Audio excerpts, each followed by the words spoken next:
automation, and knowledge management. Let me introduce you to my team, myself, Shivam Gupta, Yashika Garg, and Vansh Garg. We are the coordinators for the research track 5. Dear authors, before we begin, allow me to share the objectives of the conference. The objective of the conference is to address the most essential issues of engineering, technology, computation, automation, and knowledge management. It also serves to foster communication among researchers and practitioners working in a wide variety of scientific areas with a common interest in improvement of engineering, technology, and knowledge management related tools and techniques. It aims to bring in the academicians and practitioners to jointly discuss and deliberately through their plenary talks and paper presentations on the theme Engineering, Information Technology, Operations and Knowledge Management. The conference will provide a common platform to foster research relations between the universities and industry. The vision of the conference is to bring together technology experts in one venue, not only to present breakthrough research in the area of computation and automation application, but also to promote practicality and applications in interdisciplinary exchange of the ideas.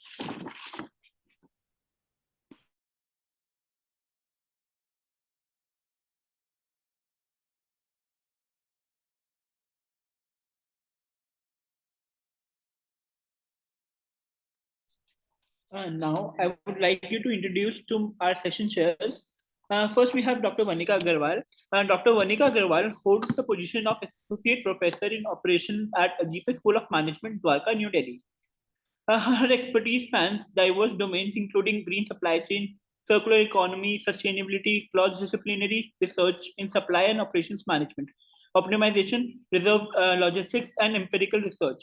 Having earned her doctorate in operations and supply chain management from the Department of Operations Research at the University of Delhi in 2019, she has an impressive record of many research papers featured in esteemed national and international journals, as well as presentation at various conferences.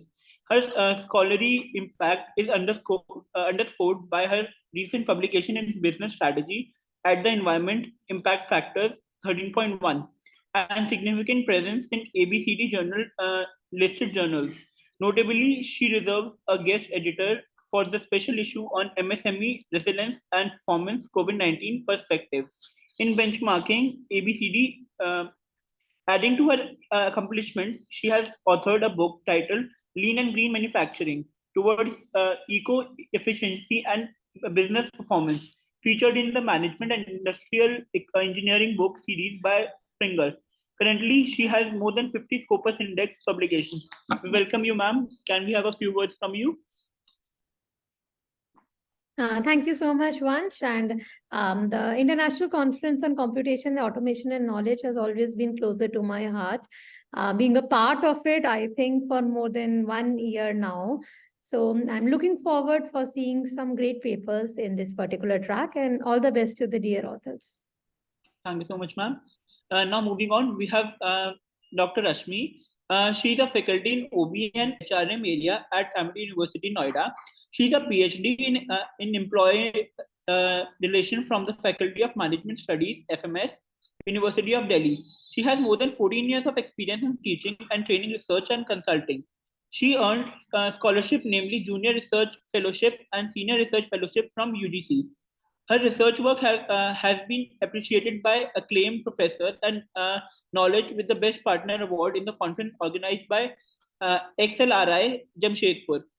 She has presented her research work in various national and international conferences organized by Middlesex Universities, UK, IIM Bodh IIT, and FMS, University of Delhi, to name a few. Her research work has been published in various journals of repute. She has contributed various training programs for organizations like VV National Labour Institute, Noida, SJVN, RITES, VA, WAPCOS, FMS, Delhi, Dayal Singh College. She has certified coach and takes active interest in developing people. We welcome you, ma'am. Can we have a few words from you? Thank you so much, Shiva. And definitely, I also look forward to get a lot of insights from the presenters. So without wasting time, we should start the conference, the presentations, and welcome to all the presenters here. Now moving on, let me brief you with all the guidelines. So, dear authors, we request your presentation. However, we strictly follow a timeline of 10 minutes, out of which 7 minutes are for presenting and 3 minutes are for questioning, in which you mainly include objectives of the study, research methodology, data analysis, and conclusion. All the very best authors, the best author will be declared in valedictory sessions.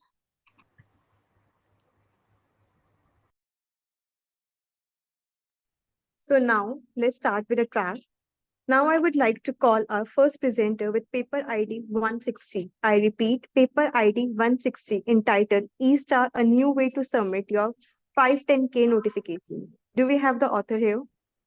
Yes, I am the author of that. My name is Sumit Sukeshan Depe. Okay, so you can share your screen and start with your presentation. Yes, just a minute.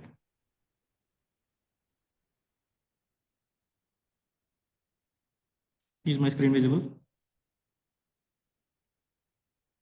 Yeah, your screen is visible, so you can start. Very good afternoon. Very good afternoon. My name is Sumit Sukeshan Depe. I am from the Department of Regulatory Affairs. I'm pursuing M.Com in Kopergaon. And topic of my paper is E-Star, a new way to submit your 510K notification. So let's go. This is the abstract. This is the abstract of my topic. My topic is related to medical devices. Actually, I would like to define medical devices. So, what are medical devices? Medical devices are the devices which are used to treat, diagnose, cure certain types of medical disorders. And medical devices are really becoming a very important part of current healthcare.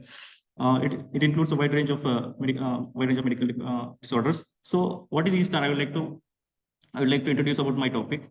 E-Star is nothing but a template or a new way to submit a 510K notification. I would like to describe what is 510K. So 510K notification is nothing but there are actually 3 classes of medical devices. First is class 1, class 2, and class 3 as per US FDA. That is United States Food and Drug Administration. Actually, so so E-Star. What is E-Star? For class 2nd, we require another request, that is a pre-market notification. That is nothing but the 510K notification. So, and to apply for this notification or to apply for class 2 medical devices, we need to have a 510K approval. Until and unless that, we cannot have we cannot submit our notification. So to launch in US, E-Star is nothing but it is an electronic submission template and resource. The FDA issue a new guideline document of E-Star, that is 510K submission. It is launched in just October 2023, where I started my paper, and then it was started in the year 2019 actually, but they started with e-submitter and they got some issues with that, and now they have started with that is E-Star. Next. The introduction of my topic. E-Star is a newly launched version of 510K submissions, which help the submitter in the medical devices process. Actually, I said about the medical devices definition, and E-Star is an interactive PDF form that helps applicants efficiently submit the medical device application. It offers automation and generates necessary fields based on responses, reducing administrative efforts. These are the examples of class 2 medical devices, that is blood pressure cuffs, urinary catheters, pregnancy test kits, and blood infusion sets, etc. Medical devices, these are classified under the risk category. So lower class will be having lower risk and higher class will be having higher risk. In first class 1 devices, we don't need to have any application. We just need to clear the clearance form. We just need to submit the clearance form. But in second class, that is class 2 medical devices, moderate risk.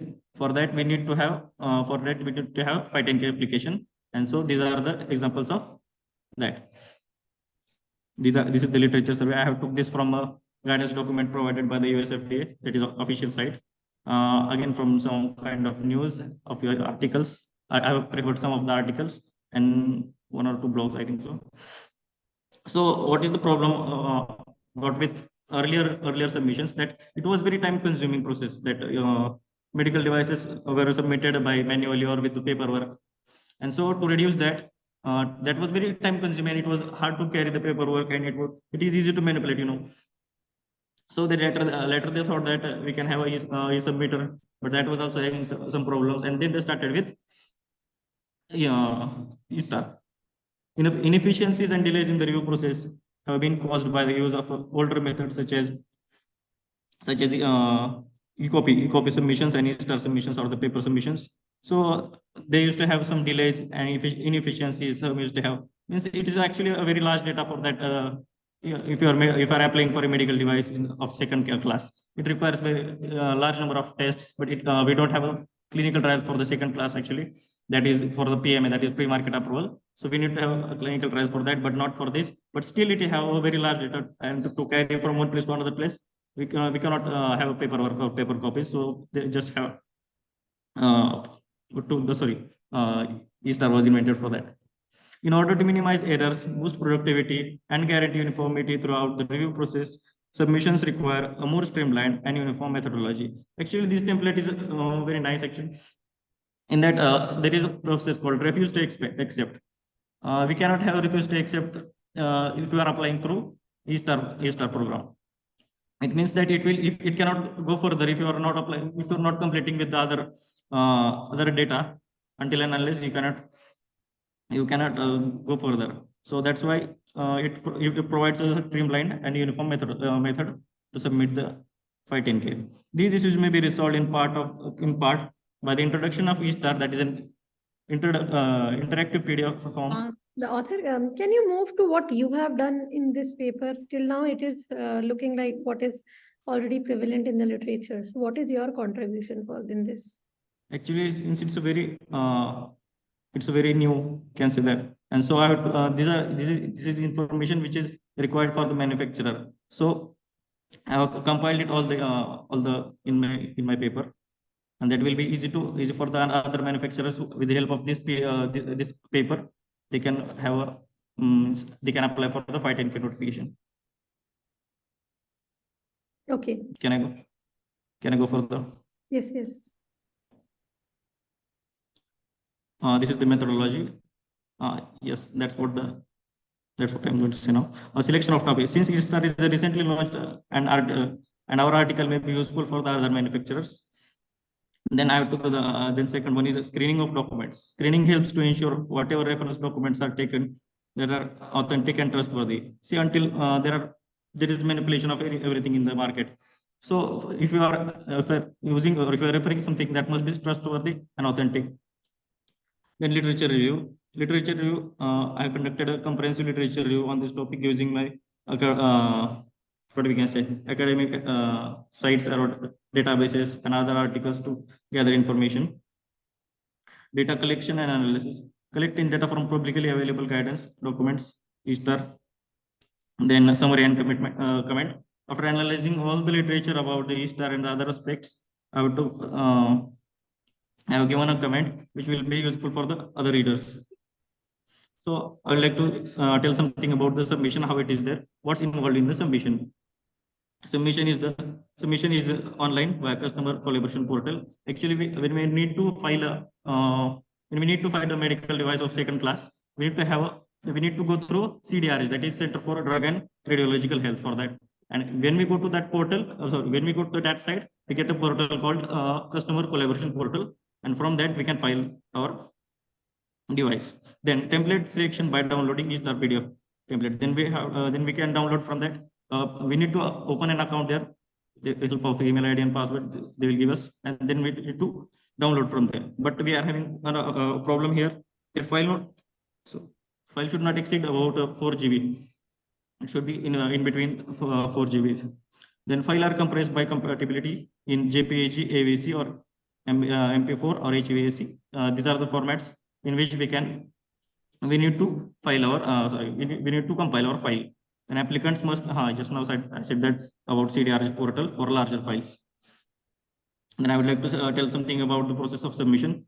Obtain the appropriate e-star PDF template and open it in Acrobat Pro. This is the application in which we need to open our template. Then read and understand the instruction in the E-Star PDF template. Fill out template to build up application. Submit the E-Star materials using online customer collaboration program or by mailing a digital copy of E-Star PDF. Sorry to disturb you in between, sir, but the time is over for the presentation. You can take 1 more minute and conclude it as soon as possible. Yeah, I'll conclude in just a minute. Then they will assign a case K number. For that, the K number is 6-digit number. That K is the 510K, and again for the 2 digits are of year, and then 4 digits are of the what do you can say number list of number of numbers. What you can say application number. Then tracking the submission, we can track through official representative. That they will provide us email and ID, and they will collaborate us through email IDs only. FDA post progress online traditional. All these types, that is traditional abbreviated 510K submissions, or all these are submissions are done through this template. Then review timeline. As I said earlier, that refuse to accept is not possible by this electronic format, because until and unless you follow, unless you complete the earlier page, you cannot go to the further page. Then the FDA uses virus scanning. That is, if we don't have malwares and others, other tariffs will not come.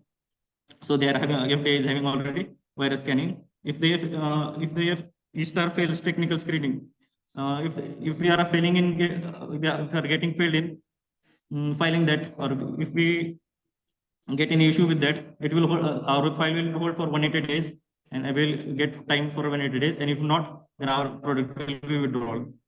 These are some advantages, that you can have a combination products. It will allow hyperlink pictures. It will have a dynamic PDF on PDF that can be used by mobile screens. There are also some disadvantages of using this portal. That is, they are having limitations of Acrobat, Adobe Acrobat Pro. We need to pay for that application. Then again, it is also having some challenges, that we need to have a personal or we can say a professional for that, for applying through this portal. And here its conclusion. Despite of having some limitation and challenges, E-Star is expected to become an integrated part of a medical devices application process. It offers an automation and reduces administrative effort and ensures a thorough and appropriate submissions. Thank you. I'm done. I just have one question here.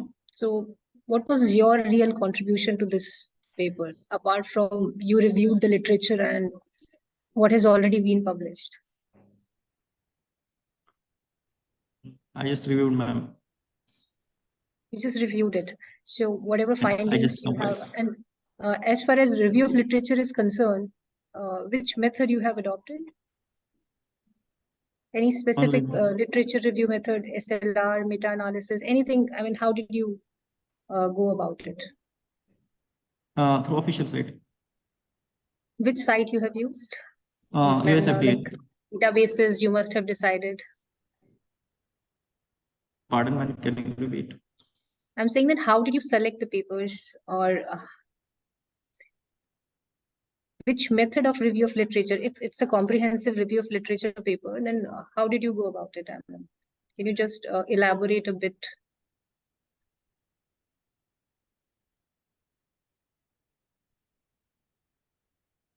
I don't think, ma'am, they have actually done any literature survey.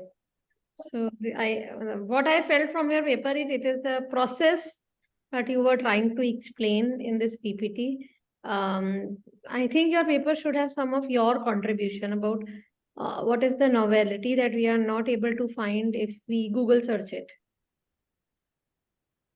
Okay. So even if it is a review of literature-based paper, I mean, you reviewed paper, there must be some procedure to it, no? So it's okay. You must strengthen it, okay? Thank you. Thank you. Thank you. Can we have And the thank you next so much, presenter? ma'am.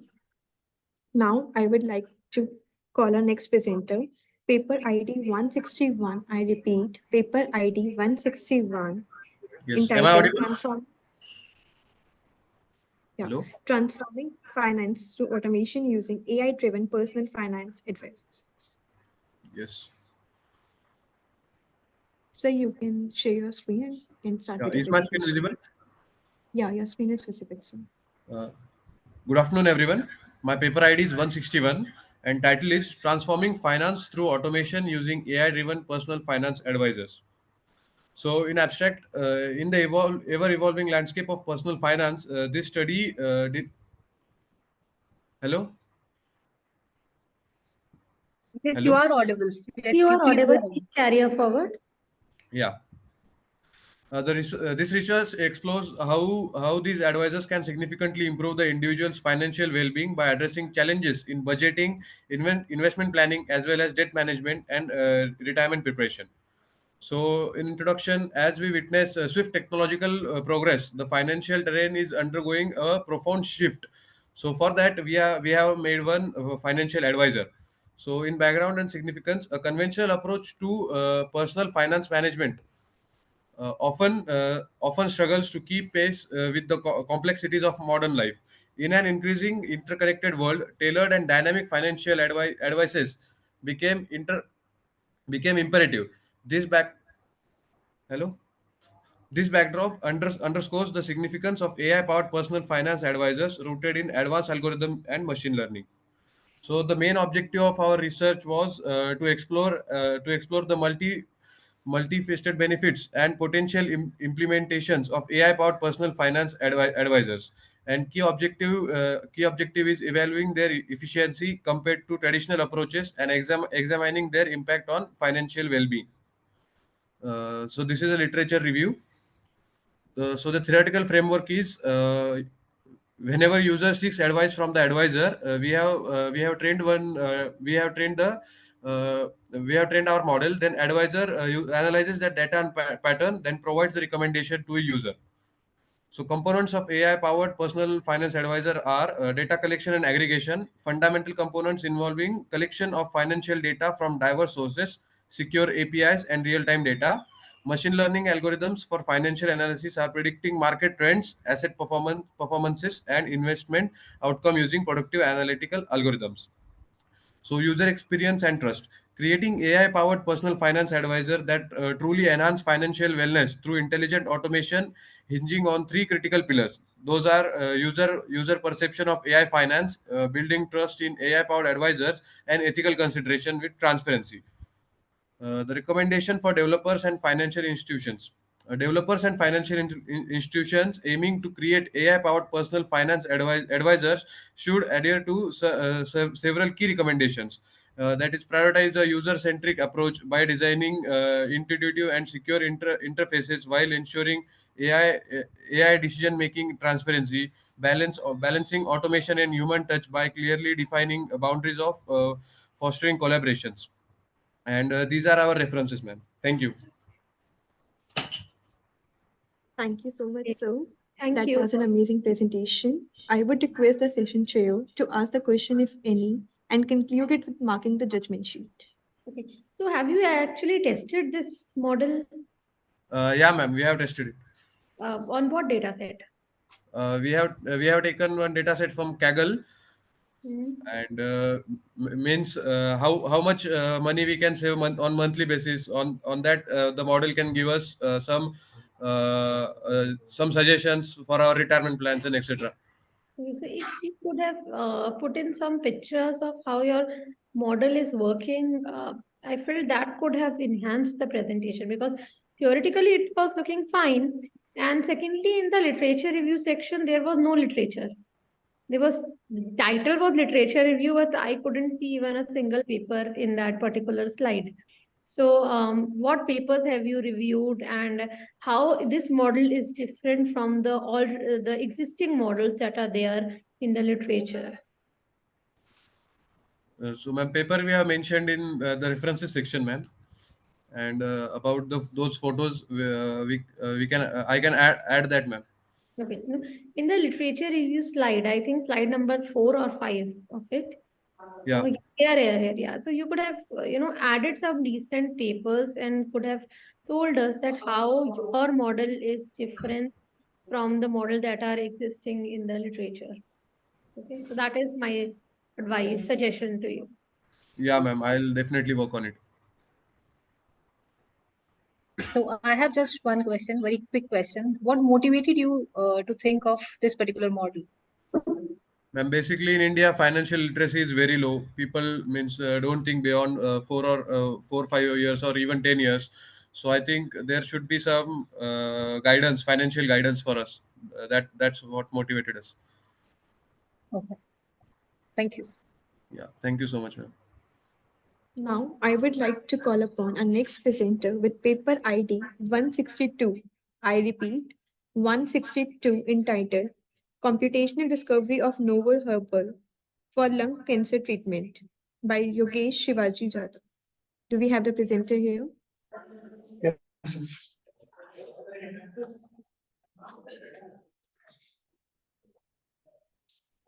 So you can share your screen and start with the presentation. Okay, ma'am.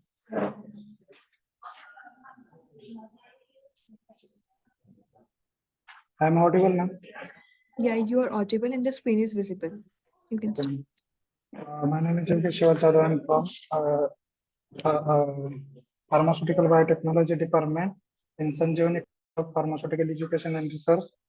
My title name is Computational Discovery of the Novel Herbal Phytoconstituents for Lung Cancer Treatment. My research aim is how to treat the lung cancer by using the computational method.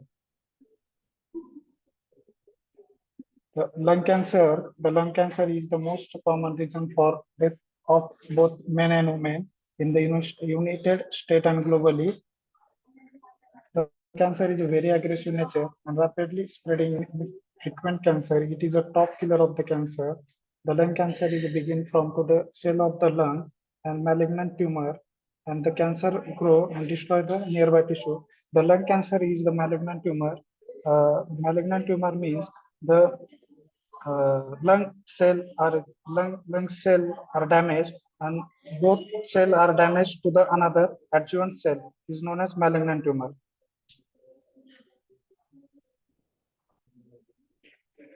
I selected the compound, herbal compound is Camptotheca acuminata, which found into the southern China and Tibet. This belongs to the Nicaea family. Hello? Hello? Yes, please go ahead. Yes. I selected the Camptotheca acuminata, which this compound or it is found in southern China and Tibet. This compound belongs to the family Nicaea. The Camptotheca or it is a light demanding plant. This plant demand to the light for the growing. And I Sorry to selected. interrupt in between. Can you just go for the research questions or the objectives you have framed? Yes, ma'am. What is the objective of this research? Treat the lung cancer by using the computational method. Computational method. Yes, yes. Autodoc or Okay. I used Pyrex software. Okay. Yes. Go ahead. I'm selected the Camptotheca acuminata herbal compound, which contain 78 phytochemical constituent, and we isolated the 25 compound. We isolated the 25 compound and doing the docking. Material and method. Ligand selection and preparation. I selected the 78 compound from Camptotheca acuminata by the literature survey, and we retrieve the 2D or HDF file ligand structure and 3D structure of the 3D structure of the protein by retrieval by PDB database.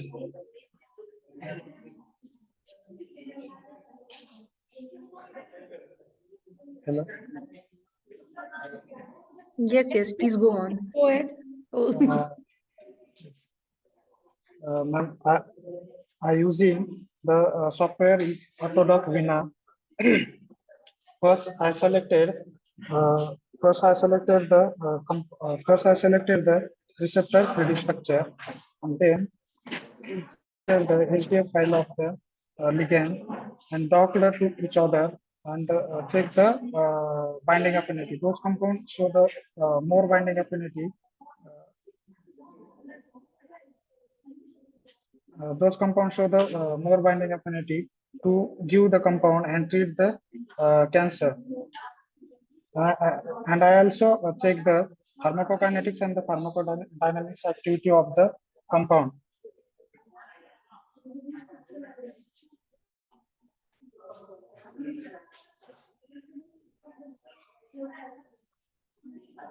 This is the conclusion of my research.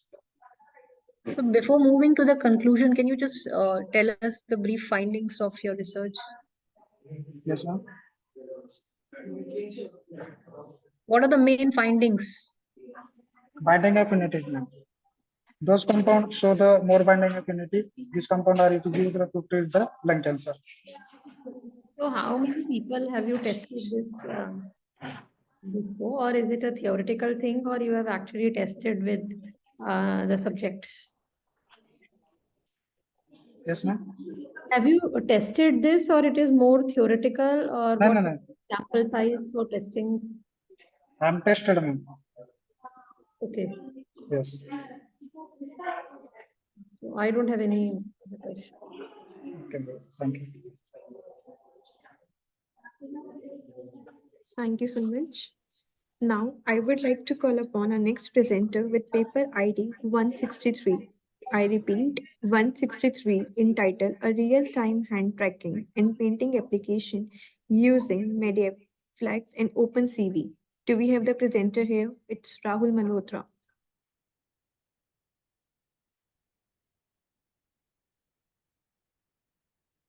Paper ID 163.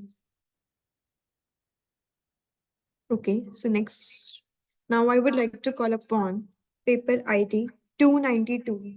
I repeat, 292, entitled Environmental Quality Towards Green Solution Through Renewable Energy Technology. Do we have the author? 292. Okay.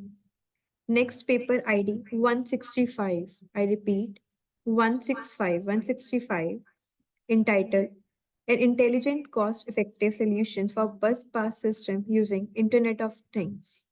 Author Nikhil. Do we have Nikhil? Hello, am I audible? Yeah, Yeah, I'm sharing my presentation. for paper 165. 165? Yes. Okay, you can.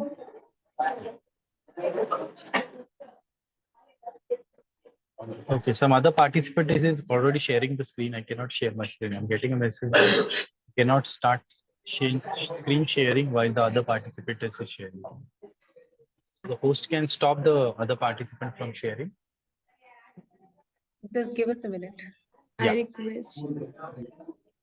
Yeah, you can share now. Yeah.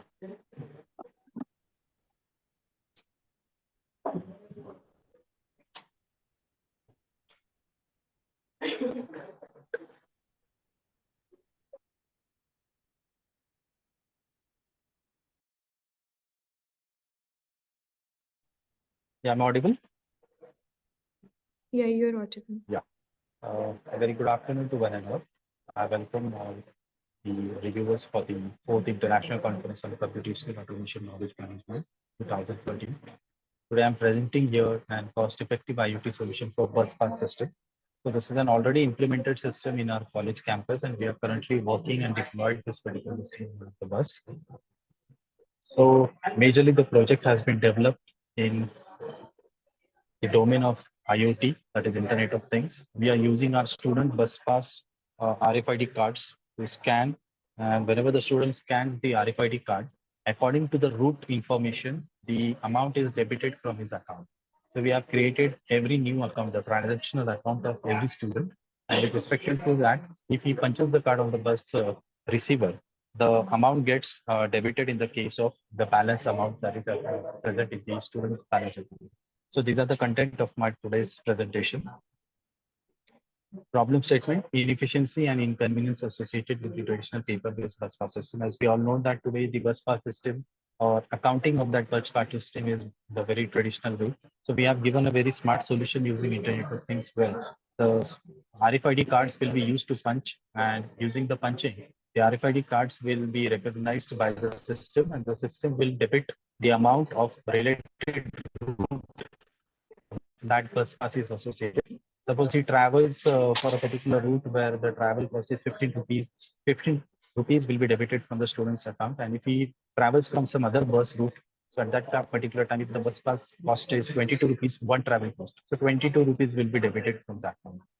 Total information to the student bus pass transactions is recorded into the database, and that database maintains a clear record of how many numbers of students have traveled, how many students have utilized the bus pass system, and how many students or which particular students has traveled where on which particular date. So every information we are maintaining into the database. So this is what we have overcome the traditional paper-based bus system. So this system requires manual issuance, distributions, and verification of the physical entities. So generally, the RFID bus pass systems has a very transit in the urbanization, so where physical passes have been totally consideration, and it has been developed using the smart identification of the user or any particular passenger who is traveling to the bus using an RFID card. So individual student or individual people or individual person can have an RFID card where it can be useful for tracking and maintaining the records of the students. So the traditional paper-based bus systems has some limitations where manually you need to calculate, you need to use the hardbound paper cache, and you need to work in the direction of giving the changes. And again, there was a manual person involved in all this particular work. So as to make the system very much faster and very much accurate, we have developed an RFID-based bus pass system. So it overcomes all these particular inaccuracies which was there in the traditional based paper bus pass system. So the project scope is passenger convenience, fare collection, real-time data, administrative efficiencies, environmental sustainability, user experience, and future proofing. So the main advantage is there. For example, like we in our institute, we are using this particular system. In our system, our central admin can keep a clear track of record wherever the transactions related to the bus pass has happened in every date, every time, whenever the passenger is traveling in the course of the students. So it has given a very good user experiences. In case if students want to check what is the current balance in their bus pass, so that also can be checked from the student side. So we are providing a interface to the students also where he can enter the UUID of the RFID card and where he can check his details, where he has traveled, on which date he has traveled, and it has made a very convenience and a very fight-like situation between the system and the students.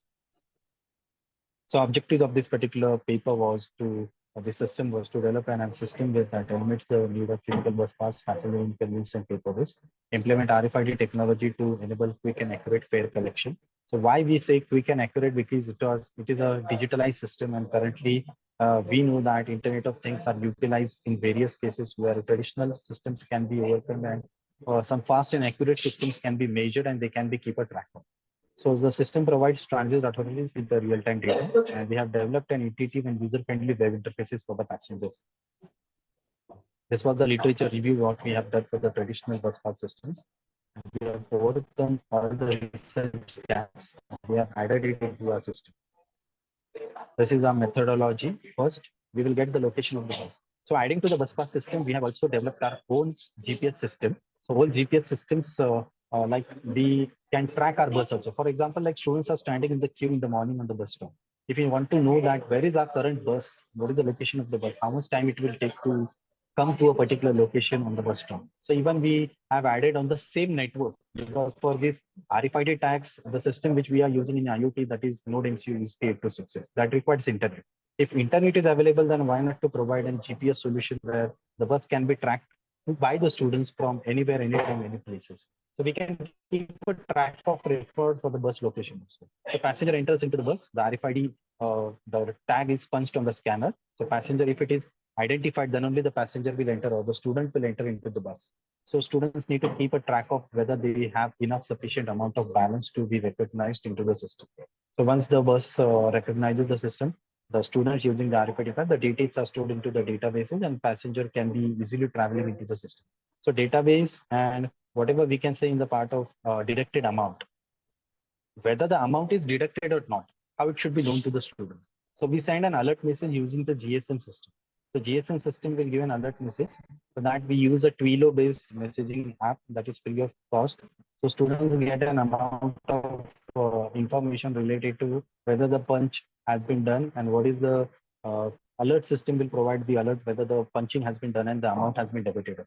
And all is being stored into the data. Sorry to So this is our interrupt in current between, sir. methodology You that are we have left with 1 implemented. minute. Yeah. This is the system architecture that I explained in the same way, using some physical entities of the model. The proposal of the system, RFID technology, an online platform. We have used PHP and database management systems for developing the backends and the user interfaces. The working model, the backend system development using some algorithms for failure detection and user identification. The backend functionalities for accuracies and reliability. These are the hardware and software list of users, which are clearly mentioned using the RFID reader, RFID tags, Node MCU, that is ESP8266 microcontroller. We require internet services into the bank, power supply. We have used Windows and Linux operating system for the both, Linux for the hardware microcontrollers and Windows for developing the PHP and databases. Databases used is MySQL. We have used our own web server and programming languages like Python and PHP. This is the screenshot. This is the name of our instance, Sanjini group of instance. So we have already implemented. So we are able to put our screenshots on this. How to add a student. This is the screenshot. Then this is add bus route for and ticket price for that particular and route name according to the student information. Add amount. Suppose if I do a recharge of 500, I will be able to enter the amount of how much is being paid by the students into the student account. Just give me only 30 seconds. This is the smart pass. You can see here I have some entries, few Shinde, shares for pass ID. So unique pass ID will be given to the students, his route, at what date, at what time he has punched, and according to that, how much amount has been deducted. Thank you. Thank you so much. So this is an implemented system. Yeah. It was a wonderful presentation. Now I would like Thank to you. ask session chair if any questions and mark the judgment sheet. Even I have my other authors in the presentation. These are my two students at my back. They are the main developers of the system. I'm sitting in my IoT lab currently, and you can see like students are working on many projects here. So we have a project exhibition tomorrow. So they are working with their final model of testing, all the stuffs. So we have real life projects here, and these are my conferences. At least I have completed like this 20 conferences with my students. Indeed, it's an innovative concept that you are doing. And specifically, having an IoT lab is, I think, the need of the hour. So I really like the concept over here for the pass. So do the passes are actually in physical form, or do No, they no, just nothing needs to, the app? nothing is in physical form. Everything is online. So the app is there from which they need to, process everything. Yes, yes. So They they need to will- only punch the card in the bus. Automatically, the entry will be given to the web server, and web server will maintain all the records. So if students will get an alert message that the money has been debited, he can check at that particular time into the system how much is the balance before and how much is the balance now. So you'll get a clear. We have kept the system very transparent because it should not happen that there is some clashes and fights between the admin and the students, because That- money is in between both of them. that is I think it is indeed a great system that you have developed. Good work. Yeah, thank you, thank you, thank you. Same here. It is really indeed a great presentation, and concepts were really clear to you, and you presented really well. So congratulations to you. Thank you, ma'am. Thank you. Thank you. Thank you so much. Now, I would like to call upon our next presenter with paper ID 166. I repeat, paper ID 166, entitled Deep Learning for Malware Detection and Classification by Parimal Avinash. Good morning, ma'am. Yeah.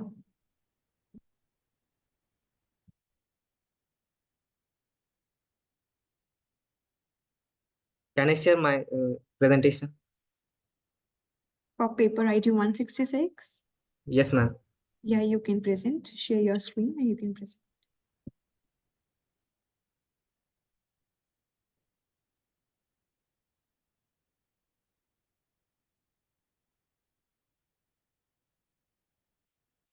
It is visible. Yeah, is it visible? You can.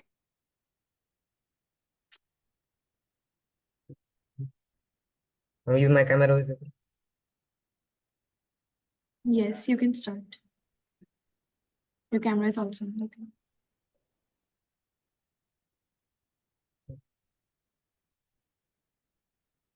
So the topic of my paper is deep learning for malware detection in the and classification. Abstract: malicious software and malware poses a persistent and evolving. Vaibhav, I think you should go to what you have done in the paper. Okay, ma'am. What is your research objective? This. Before, come after literature review. Yeah. Okay. Next slide. Start from here, that what you have done. Okay. Okay, ma'am. This section delivers into architecture of conversational neural network (CNN) and a recurrent neural network (RNN) for the malware detection. CNN excels in processing grid-like data, treating it like images, while RNN are the adept at handling sequential information. The training and evaluation of this model are also discussed. Experiment result. This section presents in the paper. This section presents the detailed evaluation of the performance and CNN and RNN in malware detection. Metrics such as accuracy, precision, recall, and F1 score are used for comparison. Generalization and robustness of the models are also discussed. Interpretability and explainability. The significance of interpretability and explainability of machine learning, especially in the context of cyber security, is explored. The techniques such as features, importance and analysis, visualization and sensitivity analysis are also discussed. Discussion. This section explores the implication of the research finding with the reclaim of cybersecurity and the field of malware detection.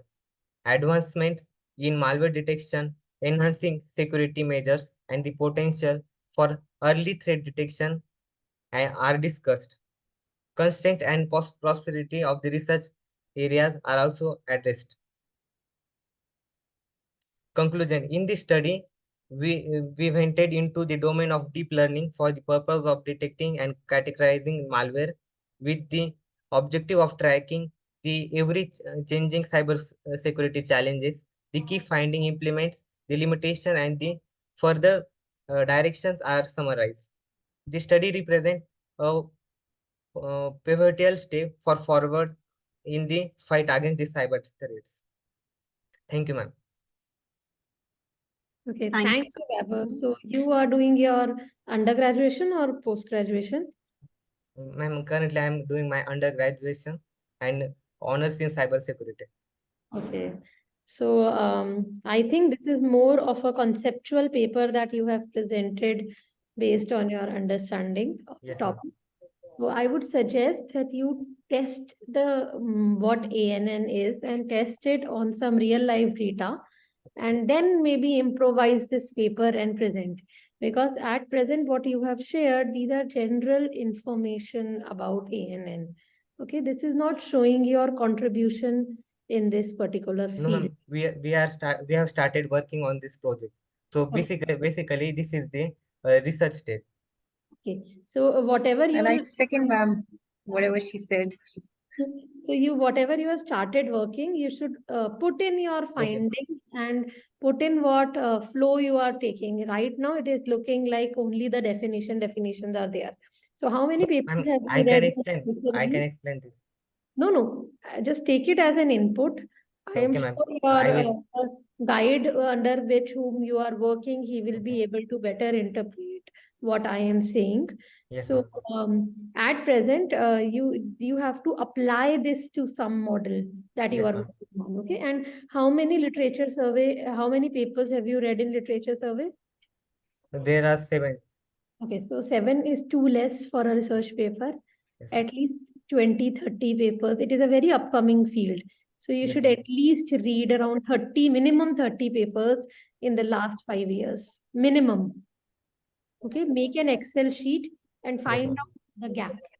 Okay, ma'am, I will take Okay. consideration. Okay, thank you. Thank you, ma'am. All the best. Thank you. Thank you. Now I would like to call upon our next presenter for paper ID 168.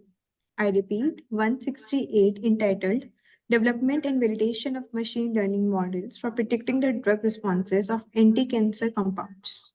Do we have the author? Yes, ma'am. Good afternoon, ma'am. Good afternoon.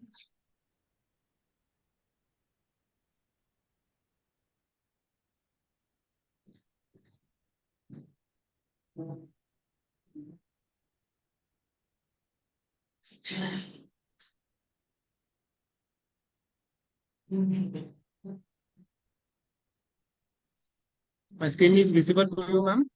Yes. Yeah, ma'am. Good afternoon. Myself, Sandeep Nagre, PG student from the Department of the Pharmaceutical Biotechnology at Sanchivani College of Pharmaceutical Education and Research, Kopargaon, Maharashtra, India. I'm here to present a paper entitled as Development and Validation of a Machine Learning Model for Predicting Responses of an Anti-Cancer Compound. So, I'm starting with my abstract. Today, cancer is the second leading cause of the death worldwide, as we have seen. In order to we have to find out the potent anti-cancer compound. As there are various methods of drug discovery and design, the traditional drug discovery takes around 20 years of developments, and along with the high chances of failure at the end stage. So, taking all the things in consideration, we have decided to develop a model, a QSAR model, quantitative structural activity relationship model, to predict the activity of a various compound based on the various properties of the compounds. So, in this paper, we have developed a QSAR model, and the QSAR model is used to predict the inhibitory activity of the unknown compound. In the present investigation, we have developed a model with a good R square. And by using 4 methods of model development, we have used 4 of the methods of the machine learning model development. We have used Campbell server, Sync 15, and Drug Bank server. These are the servers who provides lots of a very vast range of the databases, and we have collected a high ranges of the databases with the known activity of the compound. So, to use only features, we have to develop a QSAR model. We have taken a database of 1117 compound from the Campbell. We have sorted the data, and then we have developed a QSAR model. Then the validation of the developed model is also done by using the various methods of the model validation. So next, going toward the introduction part. The global impact of the cancer, as in the today's nowadays, cancer remains a major global health concern, as we all know. So, with a projected 50% increase in the new instances and mortality over the next 2 decades, as the prediction, the major causes of the death in the cancer are the breast cancer, lung cancer, prostate, and colorectal cancers that are significantly having contribution in Sorry the to millions interrupt of you. the. Can you come directly to your objectives? Sure, not an issue. Go through the review. Hello. Please Am I go audible? ahead. Yes, Yeah, you are. yeah. This is a literature review. I have gone thoroughly through the 20 to 25 of the research and review article, and then I have started working on this paper. So, the problem statement that is part of the objective, the cancer remains a global health challenge with an increased incidence of new cases and significant mortality rates. So, there are various methods of the drug design, discovery, development, but that takes a more time with lots of money and lots of effort, along with great chances of the failure at the end stage. In the tradition of the drug discovery, there are various methods to the laboratory practices and all that things. So taking all the things in consideration, we have decided to develop a QSAR model, and we have successfully developed a model with 4 machine learning techniques. So machine learning, particularly predictive models, present a promising avenue for streamlining the drug development pipeline. Developing and validating a ML model for predicting the drug response of the anti-cancer compound can be significantly accelerate the identification of a potential candidate for the further investigation. As going through the traditional way, selecting the compound, taking a lots of compound, then directly going to the laboratory, then testing, and instead of that, by going through the ML model, we can directly take that compound by calculating the descriptors, that is features. We can test that compound in the developed model on the selected receptor. In this case, we have selected the type B receptor 4, as it is having involvement in the multiple of the cancer, like lung cancer, breast cancer, and prostate cancer, colorectal cancer. So that's why we have selected different type B receptor 4 as a target, and based on that, we have developed a QSAR model. These models are potentially used in the drug discovery process, leading to the identification of the safe and more effective compounds. The methodology we have used in this research work, that is hardware and cloud technology. We have used for this study, we have used cloud technology that is having a great role in this work. So the overview of the hardware setup is Amazon Web Services hosted environment, NVIDIA Tesla T4 GPU graphics, AMD 64 processor, along with the 16 GB of the RAM. Amazon Web Services and SageMaker Studio for the machine learning and data science tasks. That gives us a very strong supports data preparation, as we have taken the data from the Campbell server. Campbell is a server that provides a wide range of the data compounds with the known activity, that is IC50. In our case, to find out the potent anti-cancer compound, we require the training data set for the development of the model with the known IC50, that is inhibitory concentration at 50%. So we have taken 1170 compound with the known IC50. Then after going to the manual curation, we have sorted it up to 1098. Then descriptor calculation. Descriptors, these are the features. We can say descriptors are the molecular features like molecular weight. That there are various kind of the descriptors, 1D and 2D. We have calculated 2324 both 1D and 2D descriptors like constitutional indices, ring descriptors. Sorry, 1 minute left. Just Yeah, do it. exactly. okay. On to your conclusion, what you have concluded. Again, going through the outlier remover, dataset division, feature selection, QA, and again the most important part, that is QSR model development. The 4 ML techniques were used for the development of the model, that is multiple linear regression, support vector regression, random forest regression, and random tree regression. So the model was initially trained using the training dataset. Then the evaluation of the developed model was done by using various methods like Pearson correlation coefficient, coefficient of determination, mean absolute error, RMSD, that is root mean square error.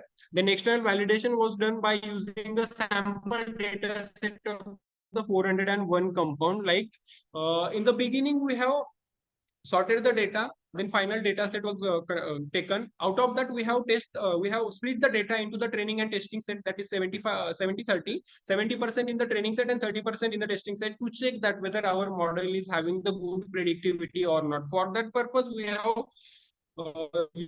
split trend split method. Then again, the Y randomization. It is the most important things to confirm that the model is not a result of the random guesswork, like the model is not built by the by chance. So that's why we have done the Y randomization. And in the part of the result discussion, we have successfully developed a QSR model for the anti-cancer activity of the compound for the target efferent type B receptor 4. Campbell database was used for the dataset collection. Alvarez program was used to calculate the descriptors. It is a software that gives up to 5,000 of the descriptors. Veka, that is 3.9.5 is IQR function in the filter tool for unsupervised attribute selection to select the attribute, that means the features And to remove the outliers, we use WEKA. A random split of the 70-30 was done. Like 401 compounds were separated for the Can you just testing wind data up set. with the presentation? Your time Sorry? is over. Yeah, Just yeah. wind. Statistical value. This is a result and discussion parts. In this, the random forest that is giving a high, that is predictivity over the 80%, that is 0.9613 R square. That is after randomization, there is change in the R square. So indicates that our model is not a built by chance. This is mechanistic interpretation of the QSAR model. In the conclusion, in the present work, we have developed a QSR model to predict the anti-cancer activity of the chemical compound for a well-known target that is having involvement in the multiple of the cancer, that is different type B receptor 4. We have shown the use of the advanced computational techniques and its application in the discovery of the novel therapeutic compound. Using the chemoinformatic technique, we have uncovered structural features that can measure impact on the compound's inhibitory activity. This is the first part, and in the second parts we are going to test that compounds which are predicted by the model, and we are just having the Thank you cancer so cell much. You line have to stop cell culture increasing the lab in time. our institute level. So these are my references. Yeah, please. Yeah. Thank you so much for this presentation. I would request the session chair to ask a question, if any, and conclude with marking the judgment sheet. So thank you. I do not have much question. I think it was a data overload that you have done. For one paper, I think you have done too much. Okay. Yeah, ma'am, that's not a data. Yeah, you said that's a data overload. We have developed a model which can predict the. If you wish to find out the anti-cancer. Wait. You have applied regression also. You have applied XYZ also. You have applied everything to test the validity. It is looking more thesis report rather than a paper. So, if Yeah. it's a thesis report, you should have taken a part of it and presented as a paper. It would have been given you a. No, ma'am.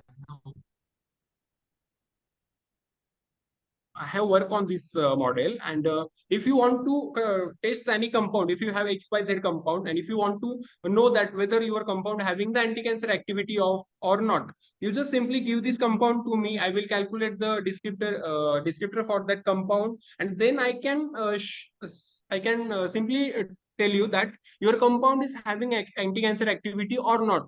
Apart from that, how much of the anti-cancer activity your compound is having, that can also be predicted by using the QSR model, which we have developed under our guidance, under the guidance of Dr. Sharav Desai, sir, our mentor. And we are having the cancer cell culture cell line lab in our institute level. So in next part, we are just going to take the activity of the predicted compound on the cancer cell lines. Okay. That is in vitro test. Okay. Thank you so much. Yeah, Thank you. Now I would like to call upon our next presenter with paper ID 170. I repeat, paper ID 170 entitled A Cutting Edge Security Solutions OTP Based Smart Wireless Locking System. Do we have the author?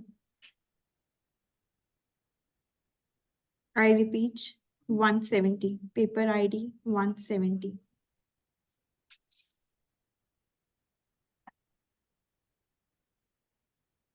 Now we should move forward. Next paper ID 171.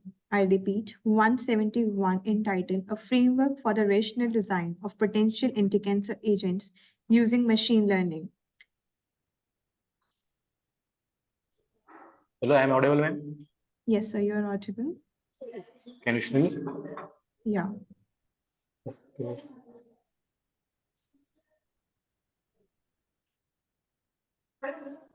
So Shall I start, ma'am? Yeah, you can start. Good afternoon, one and all. I am Kunal Bose from Pharmaceutical Biotech Department from the Sanjivani College of Pharmaceutical Education and Research. Today I am here for the presenting my research work entitled under a framework for the rational design for the potential anti-cancer agent using the machine learning. So come to the abstract. So okay, we all know the cancer is an incurable disease and various drugs are available in the market, but no one show the prominent activity on that. And traditional design drug, traditional discovery also. Wait a minute. Traditional design and the discovery technology will take a great time or more time, and the chances will be the failure at the end stage. So we develop one model for the prediction, the activity of that activity of the models for the activity of the compounds for the anti-cancer activity. So we use the Python programming languages. Many of the known compounds were collected from the web servers to the local computer. Compounds were electronically converted into the required format, and their features were reduced a significant level to reduce the dimensionality of the data. Feature reduction was done also using the univariate, bivariate, and the multiple information on the regressions also available. At the total 4 models were developed, namely MLR, RF, RT, and the SVR, support of vector regression.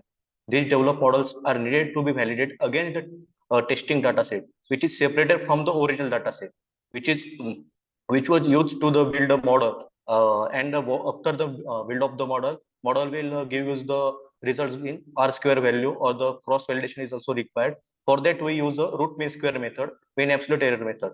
Okay. How much data set did you take for training and how much data set you take for testing? Okay, ma'am, you want the number of the compounds?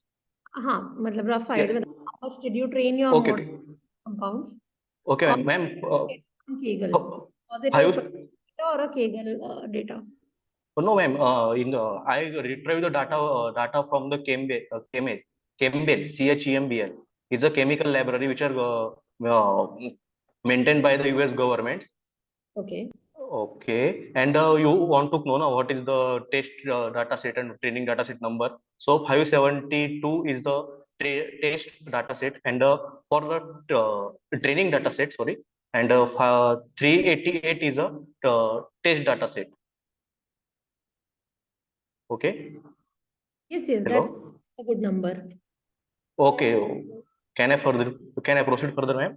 Yes, please move to the next part. For next part, we'll give the introduction of my project. First of all, the impact of the cancer. We all know what is the impact of the cancer. For that, we choose the one receptor to cure the cancer or predict the cancer. There is a ghrelin receptor, which is the cell surface receptor. And all the compounds which are I choose, which are marketed compound, which are also known for their activity, and their compound are predicted for the QSR development, and further process is done on that data. We retrieve and scope and the research. What is the scope of the QSR? You all know for the development of the one drug or the chemical entity, there is a lot of study. What is the lot of the time consuming process? Because of the you don't know about the activity or the any other molecular descriptors. For that, we develop a one model that without wasting any time, without wasting much time, you come to the predictions of your predictions of your activity. After that, some challenges also come under the development of the cancer treatment, drug resistance, adverse side effect, and to overcome these all challenges, we develop a QSR model. Hello. Yes, we are listening to it.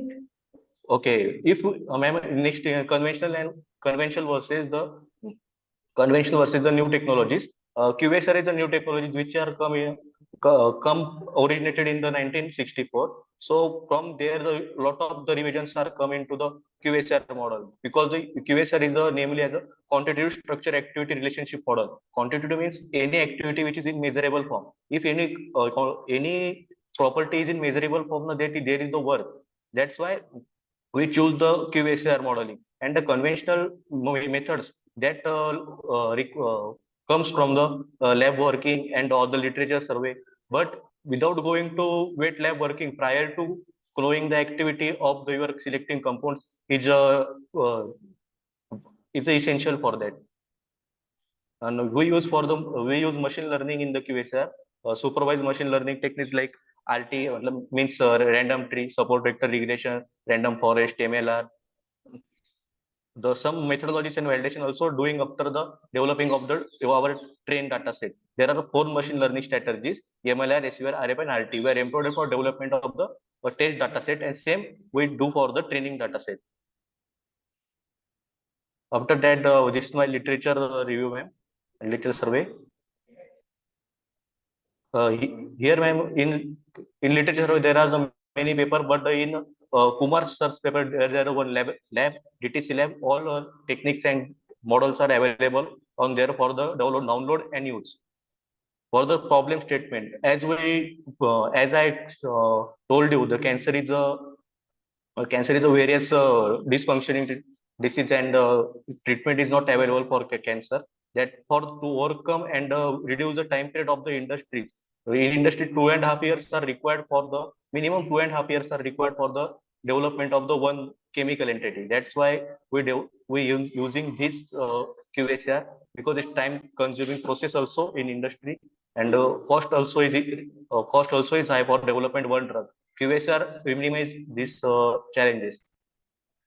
Some methodologies are used for the development of the QSR model, and requirement also there for the hardware and computational setup. Sorry to That interrupt in between. So you are left with 1 minute. Just wind up. okay, ma'am. So we collect the data set collection, descriptor calculation, outer removal, data set division, constant column, duplicate features, correlation. These all are the methodologies. First methodology is the requirement and the hardware. The 16 GB or 16 GB RAM of your hardware is also required. AWS hosted environment, NVIDIA graphics is also required for that. Data preparation. We downloaded the data or collected data from the Campbell database and corrected it. The data is only for the gray receptor which are marketed preparation. There are total 5,037 compounds which are show activity on gray receptor. By the manual curation, like the smiley format, null values, blank values, and arranging all data, we prepare a final data sets of the 1,389 compounds with the known IC50. IC50 value means the minimum concentration of at the minimum concentration of the compound show the anti-cancer activity. After that, the descriptor calculation. Descriptor is the various properties of your compound. There are total number of the 2,322 total descriptor, which are 1D and 2D. 1D is a single dimension, 2D is the X and Y. There are two-dimensional descriptors. They are infecting you are inhibiting the your IC50 value. For the descriptor calculation, we use the Alvarez version 2.4 program. After that, sorry. So you're over with your 1 minute. Just conclude your slide. Okay. Conclusion slide. You can conclude as soon. Just Okay, this is my results, ma'am. So training set and data set, the MLR is the best for the machine learning. Regression is the best for the our model and the wire randomization. If your data set is predicted or prepared by the various methods or by chance, then you check for the wire randomization. In the wire randomization, we only change the Y to stand up Excel also there, but change or alter your Y variables. If the Y variable is changed and there is a change in the your R square, then we conclude that your model is not predicted or not developed by chance. These are the values of our PIC50. PIC50 is a inhibitory concentration of the each and every group. On conclusion, our conclusion is my model is 80% 80% showing the predicted availability on the your compounds, and accuracy is near about 81%. So it's a very good, and it save the time and money and of the researcher. Okay, these are the references of my paper, ma'am. Thank you. thank you so much, sir. It was a wonderful presentation. I would request the session chair to ask a question, if any, and conclude it with marking the judgment sheet. Okay, thank you so much. I've already asked the question that I think it's an interesting study that you are doing, and by testing I think it will become more easier for the future researchers to know exactly what kind of data model. Yes, as previous paper is also showing that. After the second part, we also doing the same studies. We are the colleagues in here. So after the prediction of our compounds on the any other which are unknown, or the researchers find out without compound coming to the market, prior study as needful there, and the USFDA and CDSC also gives the permission for that and reduce the animal toxicity studies. If you are going to without these studies, now a lot of the animals are killing here, and that's why we do the computational study. And the computational study is a QSR model, because every property is in measurable form and it's a work. So that's why we choose this, and QSR reduces the animal toxicity studies and save the lives of the animals also. Exactly. So this all comes under biostatistics that you are doing. Biostatistics plus medicinal chemistry and biotech also, bioinformatics, chem informatics. Okay. Yes. Thank you. Thank you so much indeed. Great. Thank you, ma'am. Thank you. Now I would like to call upon our next presenter with paper ID 173.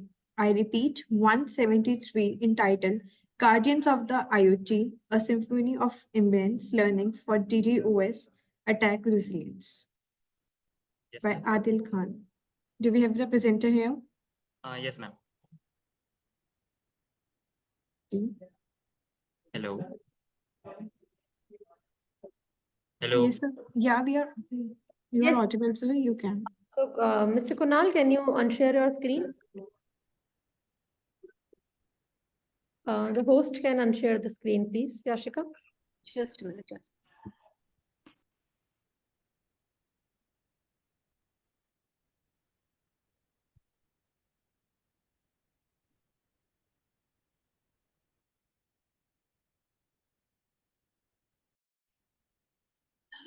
Adil? Yeah, yes, and my screen is visible, ma'am. Yes, yes. First of all, good afternoon to everyone. My paper ID is 173, and the title of the paper is Guardian of IoT, a symphony of assembled learning for DDoS attack risk. And the author of the paper is Adil Khan and the Ishu Sharma from the affiliation of Chitkara University of Institute of Engineering and Technology.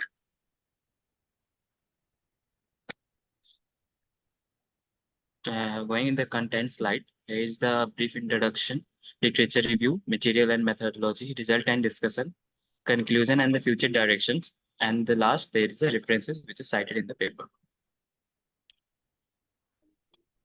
Let's start with the introduction. DDoS attack or distributed denial of service attack flood a network service or a website with internet traffic to impair its operation. By interrupting the service of an interpret connected host, an attack using DDoS make a website or online service inaccessible to its intended user. The IoT devices are susceptible to attacks using DDoS since they are networked. Hackers transform many IoT devices into a remote managed botnet or network. IoT devices are disappear and uncontrolled, making them ideal DDoS target. Their numbers might boost the offensive protection against this threat, require robust security, encryption, and the frequent upgrade for IoT device.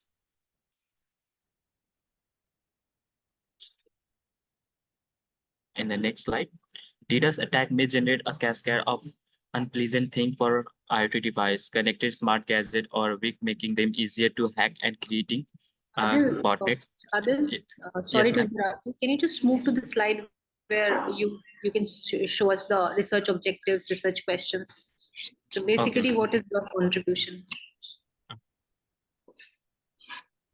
In the material method list, here's the figure which represents my total work. It is a proposed network architecture for detecting malicious IoT node in network. In an organization, there are different IoT devices are being used to Before all. methodology, sorry to interrupt you again. But before methodology, if you can show us what is the major objective of this research, what exactly you would like to present here? Yeah.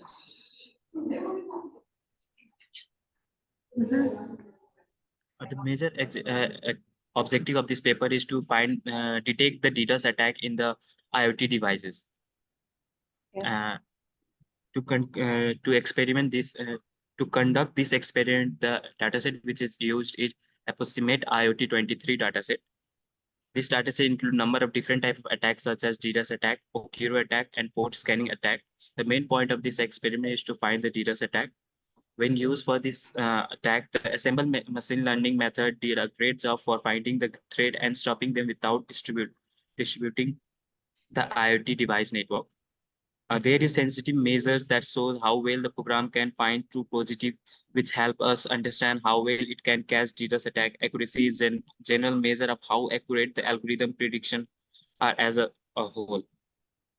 By seeing the graph, it is the comparison between maximum date versus ROC AOC. At the maximum date of 1, the ROC is lesser than 0.94.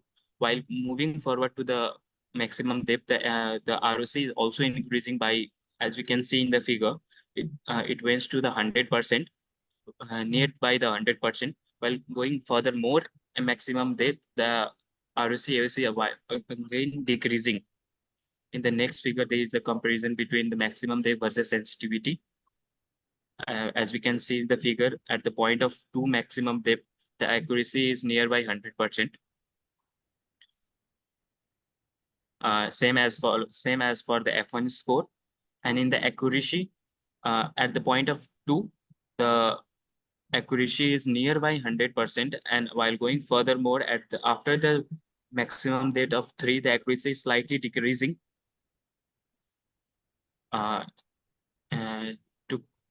Here is the material and methodology. To study attack on IoT device that extracted user data via malicious traffic, a network environment of IoT device serve an internet communication channel were simulated. In this configuration, attacker exploit IoT device vulnerability to settle user data. This server use an assemble machine learning technique to evaluate income traffic and detect harmful data transmission pattern.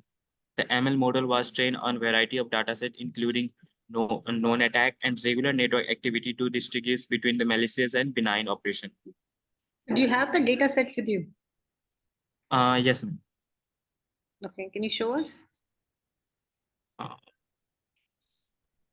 Give me a second.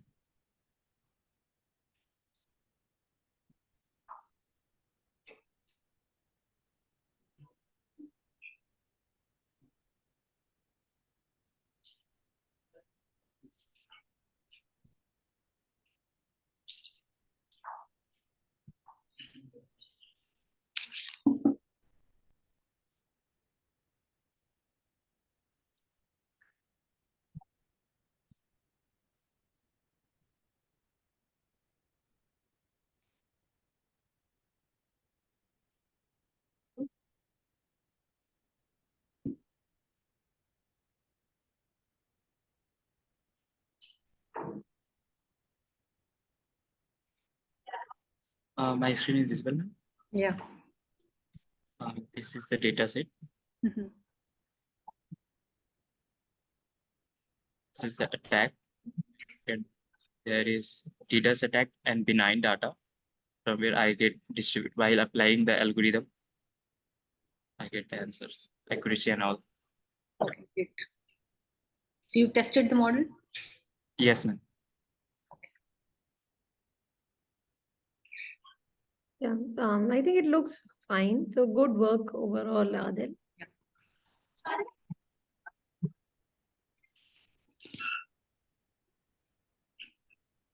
Any further question, ma'am? No, thank you. Thank you, ma'am. Thank you, Can I sir. leave? Yeah, sure. Thank you so much. Now I would like to call Hello, upon ma'am. next Hello, ma'am. Myself, Ritesh. Due to some network issue, I have joined late. My paper ID is 170. Can I present now? 170. So we will be giving the chance in the end. Just Okay. we are going with the flow. Okay, Thank okay, you. ma'am. Yeah. Now I would like to call upon next presenter, paper ID 175. I repeat, 175. Yes, ma'am. Can I share my screen, ma'am? Yeah, you can share your screen, sir. Yeah, ma'am. My paper ID is my screen is visible. Yeah, your screen is visible. You can start with your presentation. My paper ID, my paper title is cattle health monitoring using monitoring system using IoT, and my paper ID is 175. The table of contents in my presentation is introduction, purpose of paper, literature survey, methodology, result, and conclusion. In introduction, in rural areas of developing countries like India, many people depends on cattle for their livelihood. In rural India, nearly 68% of rural population depends completely on the cattle for their livelihood. However, the unavailability of vulnerability care in the areas and can make it more complex and difficult to track the cattle's health and detect any signs of disease and determination. This can result in costly trips to our urban areas. To address these issues, this paper presents a solution in the form of online cattle health monitoring system. The problem statement identifies is the developing nation economy like India is relying on agriculture and cattle farming for their economic development. The animal husbandry sector has provided an income source for dairy farmers, but cattle are mostly harmed due to various diseases. From various research and studies, it has been analyzed that this is proven to be highly negative, impacting farmer cattle health and proficienting daily farmers. Due to the lack of advancement in technology, it becomes challenging for dairy farmers to monitor cattle health effectively. The methodology that we've used is, firstly, the system consists of a collar equipped with temperature, motion, and plus sensors. It continues record and stores the data in the cloud. Farmer can easily monitor that cattle's body temperature, pulse rate, and motion through an Android application. If any irregularity is detected, the system promptly sends an alert to farmer. In this way, the step-by-step analysis is done. Experimental analysis. This is a particular core body temperature and activity to determine diseases, like the body temperatures of cattle and the symptoms and the disease caused. It is given in this experimental analysis. And result and discussion, the biological and factors they're affecting what are their symptoms and what is the body temperature, the standing time of an cattle, resting time, and the distance walked by the cattle is also given in result and discussion. In future scope, expand the scope beyond cows to buffaloes and goats. Use GPS based tracking, detection of stress and calving, providing the farmer with hourly updates of cell phones via SMS. Make the system affordable for a cattle farmer with less than 40 cows. In conclusion, the IoT-based cattle health monitoring system showcase technologies pivotal role in advancing animal health and farming practices. It offers a cost-effective and efficient means to real-time monitoring of cows, vital signs, disease prediction, and maintaining the health of livestock, utilizing time series and analyzing the machine learning algorithms, and make it a robust tool for farmers and stakeholders who are overseas. This is my references, ma'am, and this is all about my presentation. Okay, thank you so much for making it quick and up to the point.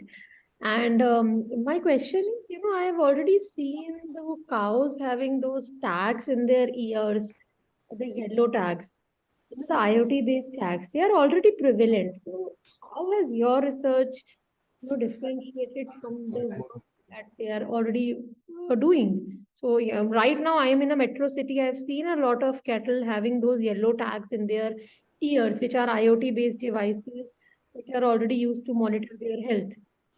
Yeah, ma'am.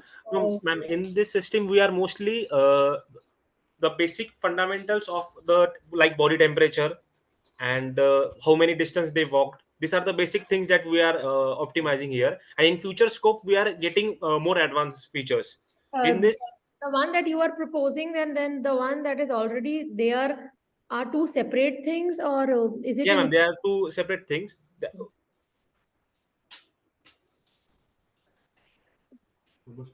You are saying separate things. Can you tell us what is the difference? Ma'am, in this, we just monitoring the temperature, body temperature, how many distance they have covered, like how many times they have resting.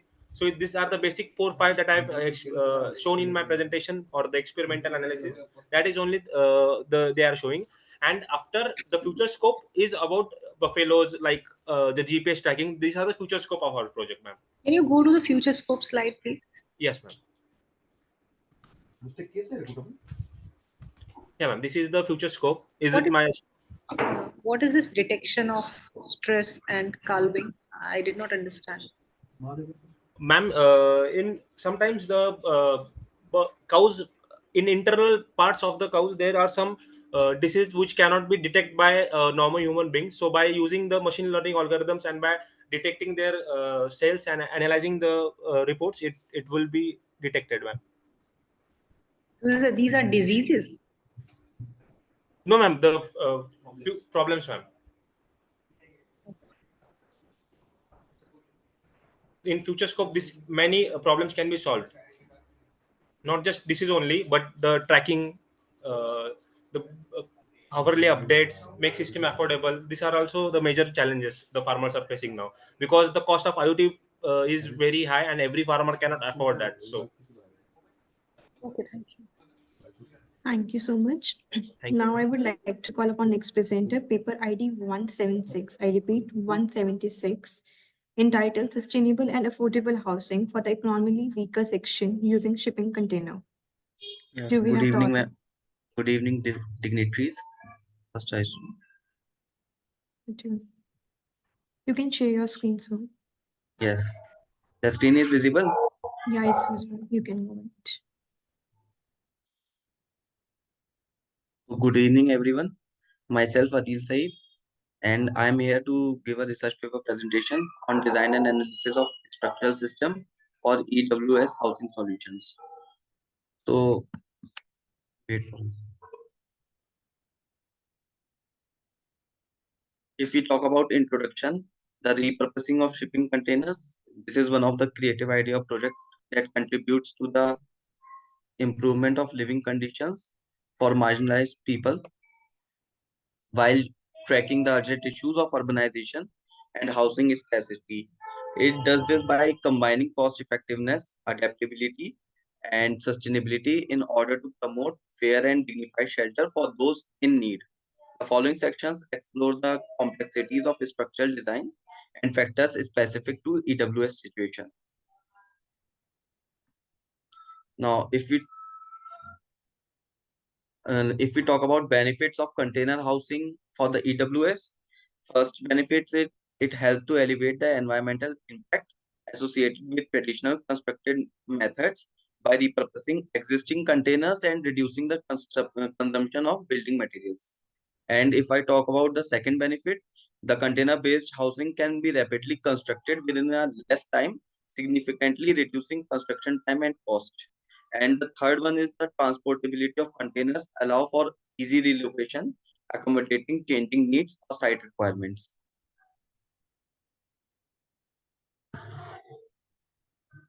Now, these were the literature reviews that I have studied already, and I have shown here only 6, but although I have read approximately 20 to 25 research papers in which the same thing was almost represented. Now, my objective was studying on the sustainable and affordable housing for the EWS using shipping containers through an exploration of various aspects such as sustainability, affordability, design considerations, social implications, and community engagement. And also the study on different financing models, including government subsidies, microfinance, PPP, and community-led initiatives. Now, if I talk about estimation and costing analysis. So various softwares of Excel was used for the detailed estimation, and construction cost, material expenses, and labor cost and other associated expenses was also calculated. And the online surveys using to collect the data and opinions from different group of stakeholders, including potential residents, local authorities, and construction experts was done. The online survey method is chosen due to logistical constraints as physical meetings are not possible. And the research focus was to investigate the principal challenges in low-cost housing delivery in India, main thing, and to explore the potential acceptance of using shipping containers for affordable housing. The analyzed data was collected from online survey. So if I talk about design considerations, insulation is a crucial to ensure adequate thermal comfort and energy efficiency within the units. Proper ventilation system must be integrated to maintain a healthy indoor environment. Efficient space planning is essential to optimize the available area and provide functional living spaces. And sustainable features such as renewable energy systems, rainwater harvesting, and green spaces enhances. And economically viable and financing models, container-based construction has the potential to reduce costs compared to traditional building methods due to availability and standardization of shipping containers. Comprehensive cost analysis is required to assess the long-term affordability of these housing units for the EWS. Now, if I talk about detailed estimation costing, breaking down the cost elements associated with shipping containers such as acquisition cost, transportation cost, site preparation, modification or conversions, permits and contingency. Thorough research is done to gather the data on the various cost components and also determining the number of shipping containers that will be used in the construction. Shipping architecture involves shipping containers as primary building blocks for creating functional and aesthetically appealing structure. And the normal sizes that are used is 6 meter or 12 meter in length. And as they are constructed from cotton steel, that makes them some robust, weather resistance, and suitable for repurposing into habitable spaces. And these are the some advantages of this container architecture: availability and structural Sorry to integrity. interrupt in between. You have 1 minute left. Just wind up with your conclusion and the results. Okay. So if I talk about design considerations, layout and space planning, insulation and climate control, natural light and ventilation, structural modification and reinforcement, aesthetics and finishes, and sustainable and innovations in shipping container architecture, recycling and upcycling is the main point, off-grid and renewable energy integration, adaptive reuse and temporary installations, green roof and vertical garden installation, hybrid construction techniques. So I will directly come on this funding sources for container-based EWS housing, that is government funding, NGOs, PPP models, microfinancing institutions and community-based financing, crowdfunding and impact investing, international funding and grants. This was the some house plan that I have used to do the cost analysis, and these are the types of containers which are available. And the normal sizes we take are 6-meter standard container type and 12-meter standard container type. And if I talk about cost, this was the cost analysis. Acquisition cost, as in which 6 meters the quantity is 10 and the unit price is 1,66,000, and the transportation cost was not included. Structural modifications and doors and windows, this was the large this is cost analysis is done for the large number of containers. And here are the structural modifications: doors, windows, plumbing, electrical, HVAC, in which the quantities were taken 15, 10 and 10, and the unit price was 58,200, and different unit price for different things. And the whole estimated So estimated just cost start was, with your conclusion slide. The okay, time is ma'am. over. The conclusion was the study on sustainable and affordable housing for the EWS using shipping containers has highlighted the potential of this innovative approach to address housing challenges faced by vulnerable communities. Shipping containers offer a sustainable and cost-effective solution, reducing environmental impact and providing design flexibility. However, successful implications require careful planning, consideration of factors like design, cost, social implications, and community engagement. Collaboration, policy support, and ongoing research are vital to define container-based housing, ensuring dignified and inclusive living spaces while contributing to sustainable development goals. And these were the references. Thank you, ma'am. Thank you so much, sir. It was a wonderful presentation. I would request if the session chair has any question, and at the last can mark the judgment sheet. Yeah, so actually it is a good idea to convert the containers into housing schemes. And as you showed the layout, it looks like a very feasible solution. So I wish you all the best if your this actually works up into a real life project. Yes, ma'am. Thank you, ma'am.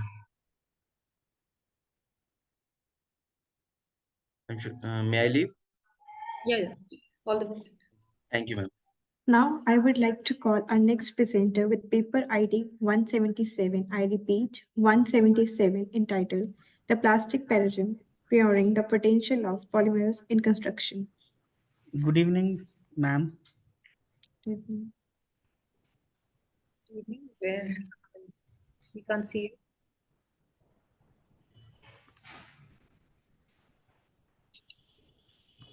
Possible, switch on your camera and start sharing your screen.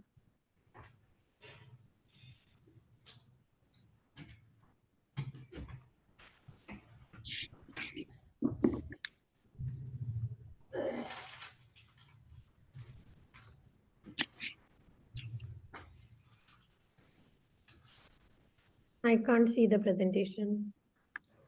Wait.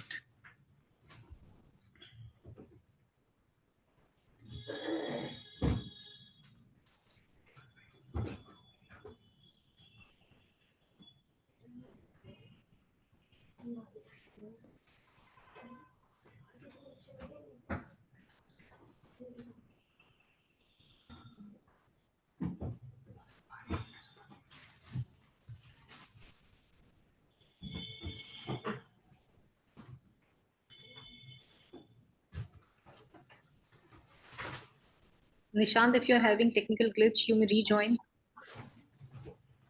Ma'am, waiting. By the time, Yashika, please call the next presenter and we'll have the Nishant's presentation after that. Sure, ma'am. I would like to call upon next presenter, 178. I repeat, 178. Okay, I can see the Nishant screen. Ma'am, see? Yes, yes, go ahead. So please Nishant, go to what you have done. Please, the introduction and literature review, go to what you have done. Yeah, over here. Yes. I'm a research methodology. And that is my research methodology.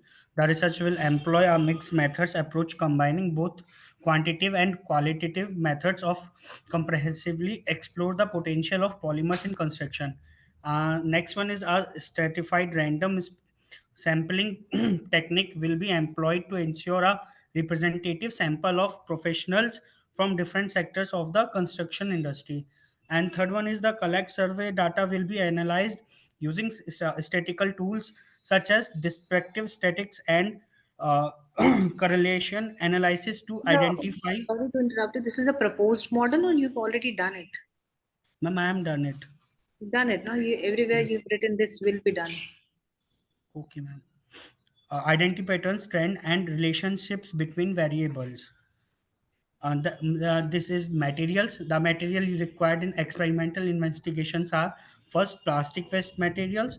The includes various types of plastic such as plastic bag, bottles, containers, and packing materials from example of PET bottles. Second one, Portland cement. This is a common type of cement used in the construction industry. In our experiment, we used OPC 43 OPC 43 grade cement. Third, fine aggregate. This can sand be or crushed stone that is used to provide the required texture and strength to the concrete. Fourth, coarse aggregate. This can be gravel or crushed stone that is used to provide the required strength and durability to the concrete. We use 10 mm and 20 mm coarse aggregate in our experiment. Fifth, water. This is required to mix the cement and aggregates together to form concrete. Sixth, testing equipment. This include compression testing machine, scanning, electron microscope, slump cone test, apparatus, specific gravity apparatus, and Vickert apparatus. This is the machine of Vickert apparatus showing here.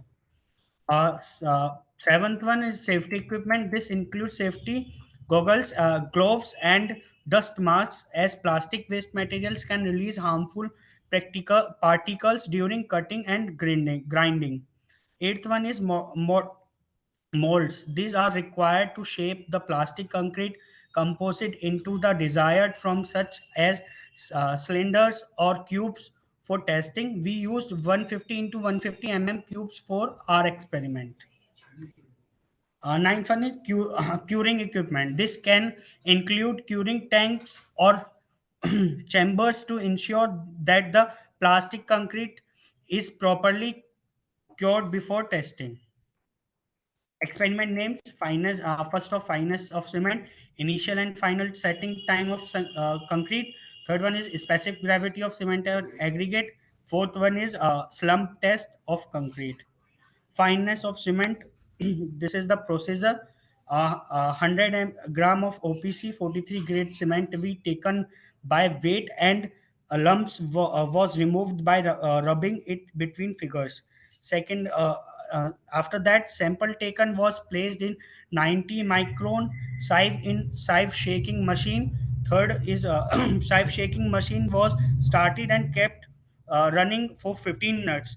After 15 minutes, sieved cement was weighted and into it came out be a 90 gram, which means 90% was retaining from 100-gram sample. Fifth one is fineness of cement should be not be greater than 10%. Second is initial and final setting time of cement.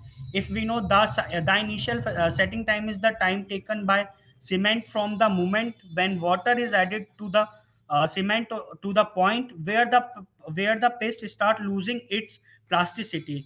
The final setting time is the taken by the cement from the moment water is added to the cement to the point where the paste becomes hard and cannot be penetrated with the needle. And these tests are important for determining the workability to the cement and how much time is available for mixing and placing the concrete before it sets. A shorter setting time may be desirable for some applications where fast setting and early strength development are required, while a longer setting time may be better suited for applications where extended workability is necessary. Initial setting time of cement 30 minutes, final setting time of cement 6.5 hour. Normal consistency test of cement was also done by Wickert apparatus. Third is a specific gravity of cement. This is the procedure of a specific gravity of cement. Firstly, a clean and dry Lee Chatelier flask was weighted with its stopper, denoted by W1. And second cement sample was filled up to half of the flask or up to the mark present of flask. W2 cement sample was mixed with cor- kerosene is flask and was its weighted weight was measured, is weight What is were your W3. findings based on this? Sorry, ma'am. What were your findings based on this? Ma'am, finding is the specific gravity of cement. That is a calculated specific gravity is equal to 3.15 gram per cc. You must have done it for different samples. So what variation were you able to find? I'm sorry. You have tested it for different samples, na, of cement. Yes, ma'am. So what was that table? Where is that table of how much it is for each and every type of cement?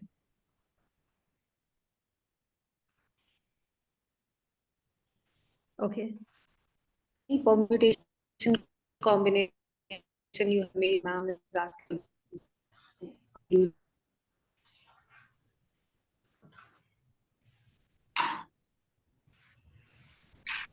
Ma'am, this is the specific gravity of aggregate. Procedure for aggregate of size 10 mm and 20 mm empty finally was weighted W1 in 60 grams. Aggregate sample was placed in phenometer and was weighted W2 is equal to 1.145 kg. Water was added in it and was weighted W3 is equal to 1.955 kg. Then after removing water, weight of dry aggregate was measured. W4 is equal to 1.610 kg. Specific gravity was calculated by formula. This formula is specific gravity of coarse aggregate is equal to W2 minus W1 upon W4 minus W1 minus W3 minus W2. Specific gravity for of fine aggregate 2.725. Specific gravity of coarse aggregate is 2.529. Fourth one, slum test of concrete. Slum test is done to determine the workability of Sorry to concrete. disturb you, sir. I would like to wind up as soon as possible because you are left with 1 minute. Okay, ma'am. And this is the discussion.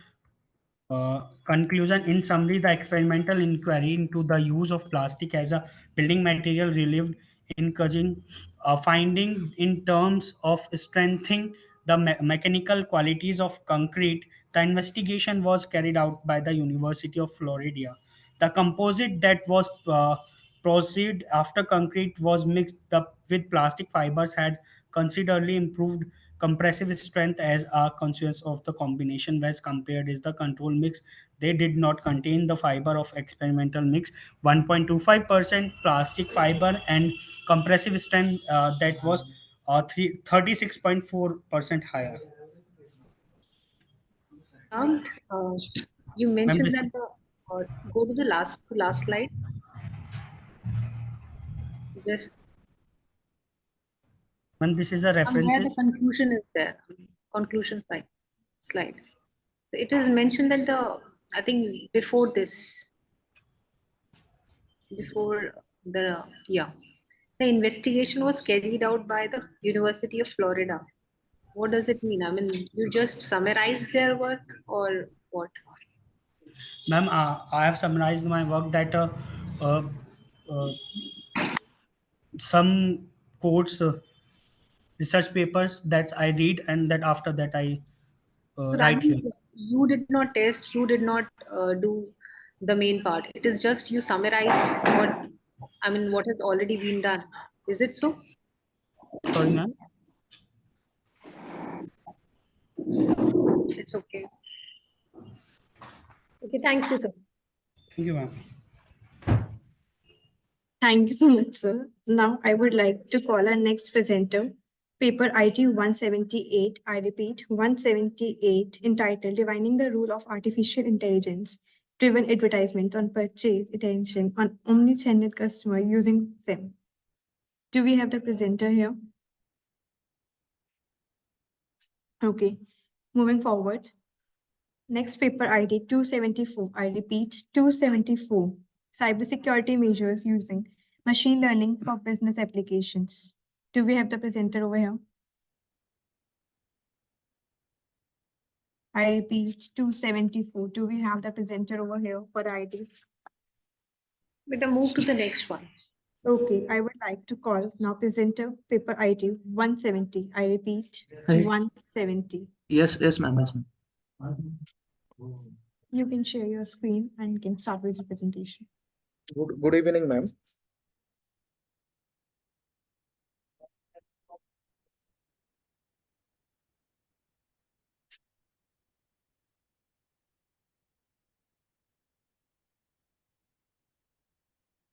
You can start with your presentation. Okay, ma'am.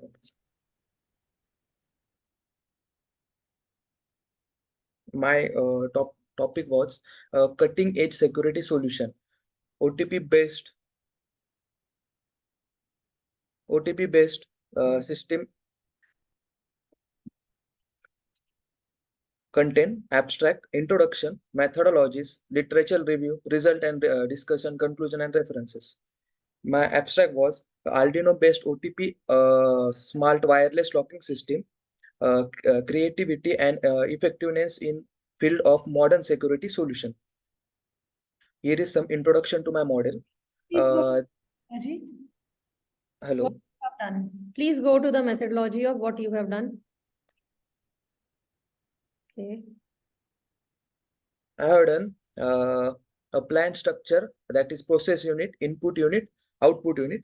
Communication model I have prepared, where the Raspberry Pi is a little computer running in the Linux operating system that may connect to a computer display, keyboard and mouse in the proposed Genderbird and email modules. Onboard MySQL installation is possible. Input and output modules I have given. The user or guest keyboard is the input device for the control module. Email or a database can be used to transfer the data to the file. The output consists of the user door that is inserted into door utilizing red and green LEDs. And it sends the necessary feed to owner. Here is processing model. Here is some literature review. This is a result using Arduino the What are OTP the based gaps? Sorry. What are the Hello. gaps which you have found out via literature review? Please. The gaps I have that formed out that the OTP system was not provided earlier using the lock system. No, but it has already been there. I mean, in some of the systems we've already listened that OTP based lock system is there. What is Ma'am, but it is having its own operating system. Okay, we are preparing in Raspberry Pi. But it's also very common in IoT. So have you checked the literature? Do we have papers related to that? Yes, we have. So then what will be your novelty over there, over them? My novelty is to do something innovative by taking some of the information from that research paper. Okay.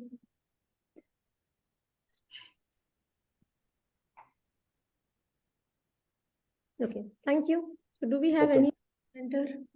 Thank you so much. Do we have any presenter left who wants to present? Yeah, I want to present. Am I audible? Your paper ID, ma'am. Am I audible, ma'am? Yes, you are. Yeah, actually, my network just got disconnected before my presentation. I was there from last 2 hours. I'll just present my screen. Can we know your paper ID? Ma'am, my paper ID is 178. Okay, you can go.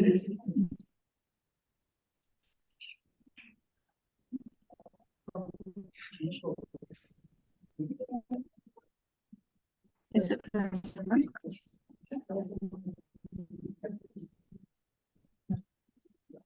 Is my presentation visible, ma'am? Yes, please go ahead. Is my presentation visible, ma'am? So my name is Dr. Tanvita. I am an assistant professor in the business school. My topic for presentation is Your voice is breaking. the role of Could you please- Tanya, your voice is not audible properly. Is it audible now, ma'am? It's very feeble. Just a second, ma'am.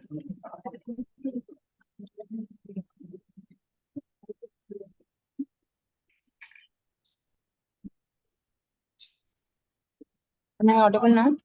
Yeah, better. Yes, Okay, you're so- audible. Okay. Ma'am, my topic for presentation is delving the role of AI-driven advertisement on purchase intention of omnichannel customers in India.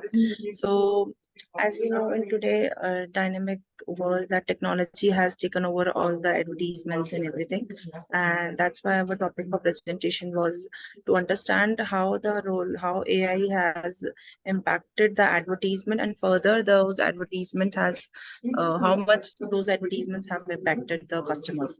Right. So the term that we have used in our research paper first is the omnichannel customer. So omnichannel customer is a customer who is buying a product seamlessly through both online and offline channel. So we have now concentrated on omnichannel customer because of one major reason, that we are currently in marketing 4.0, and marketing 4.0 and 5.0 basically talks about omnichannel customers and says out that we should focus on omnichannel customers because there will be a time that every brand and every company will need to have both online and offline presence and the sales too. That's why our focus was on omnichannel customers. Okay, so this study basically examines the effect of the latest advertisements by Lenskart and Tanishq, which leverage the artificial intelligence on the purchase intention of omnichannel customers, as I said. So as AI technology has become increasingly more relevant in the advertisement, so to understand this, we have through the model, semi-cushioning model, we have able to analyze how AI-driven advertisement incorporate personalization, targeting, recommendation system, and interactive features that influence the purchasing decisions of omnichannel customers in India. So in this research, we have basically, by analyzing different consumer perceptions, attitudes, and behavior intention, this study provides a very valuable insight into the effectiveness of AI-driven advertisements in Indian market. It also offers a recommendation for the marketers and the advertisers to seek and to enhance their omnichannel strategies. So this is for the introduction part. In the research methodology part, this study has gathered the data from those customers who are both purchasing the product, who have purchased or still purchasing the product from both Tanishq and Lenskart through online mode. So we have collected the data from 248 respondents. Am I still audible? Yes, you are. Okay. Actually, video नहीं दिख रही थी इसलिए I thought. Okay, so 240 we have collected the data from 248 respondents and who are both Tanishq and Lenskart users. So after completing the data, we have Did you used decide SPSS, How did you EFA. decide on Tanishq and Lenskart? Ma'am, the reason is only few companies are right now are providing AI-driven advertisements. So both Tanishq and Lenskart, if you see those advertisements are based on AI. So when I talk about Lenskart is giving, you must have seen the advertisements of Katrina Kaif and other celebrities where they ask you to try that you can try your lenses online. Similarly, with the Tanishq also, Tanishq is promoting their advertisements and doing their advertisement in the similar way where you can try their products online. So that's why Tanishq and Lenskart, and the reason being one that both the product are not need a full product, luxurious product or something. That's why these two companies are being selected. So we have done the stratified random sampling in the. Yes, Yeah. ma'am. Sorry. Between Tanishq and Lenskart, don't you think there will be a little bit segmentation problem? People who might Yes, ma'am. from Definitely, ma'am. Definitely. But Lenskart is also. ICARE, but I'm not the card. So I think that ma'am, this is just one section of my, actually this research paper is just one section of my study that I have done. So I have done it on multiple companies, and this research paper is just a part of it. But ma'am's That's question why. is whether the respondents, I mean, if we talk about Tanishq and Lenskart, homogeneous, how would you decide that the homogeneity is there? Because people usually may not. Ma'am, we have done the analysis. Ma'am, actually data collection तो ये मैं आप इस research paper का सिर्फ 2 में है, but I have done it on multiple companies, and for this research paper I have combined these two companies. So yes, you can say the segmentation can be different. Results, no? Sorry, ma'am. Can we see the results that you are getting based on Yes, it? ma'am. So this is the conceptual framework that I have designed using AMOS, and talking about Go back the to results. go back to the structural model. Yes, ma'am. You have written AI-driven ads of Lenskart and this. Okay. And what are the measures? Can you show us? Yes, ma'am. How did you measure the data? Okay. So this you have borrowed from validated scale, or you? Yes, ma'am, from a validated scale, ma'am. Borrowed. Ma'am, because making my own scaling will take me at least 6 to 8 months. So that's why I borrowed most of the things. Yes. But you must have, you know. So after. Yes, ma'am. Yes, ma'am. You must have changed the language with respect to Lenskart and Yes, Tanishq. ma'am. That is the must. That is a must thing that I have to do. So after taking data from 248 customers, I have, this is the descriptive analysis that there are 60% female and 40% male in the data that I have collected my data to. Most of the people, 75% of the people fall within the age of 20 to 25 years, and rest were distributed among 25 to 30 and 30 to 35 age group. So when I calculated the reliability and the validity, it came out to be 0.940. Anything above 0.7, 0.8 is good reliability. It shows that all the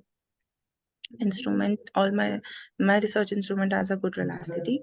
Talking about KMO analysis, it also came out to be 0.953. So we can say that the data what we want to present, what our research instruments wants to present, that is that that is the same thing that is presented by the our data.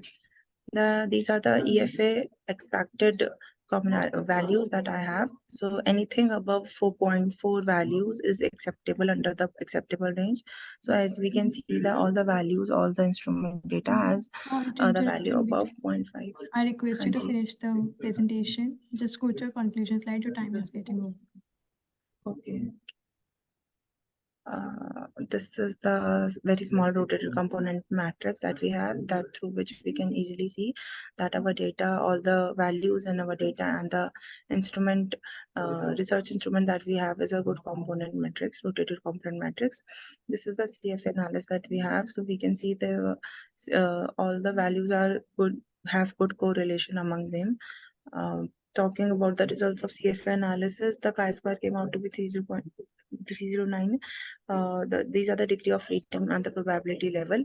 Talking about the final SEM analysis, so as we can see, the Lenskart has more, their advertisements have more impact on the purchase intention of customers rather than the Tanishq, if I talk about, because Lenskart is promoting their advertisement again and again with the help of different celebrities, and their purchase intention towards, and the customer's purchase intention towards such product is higher.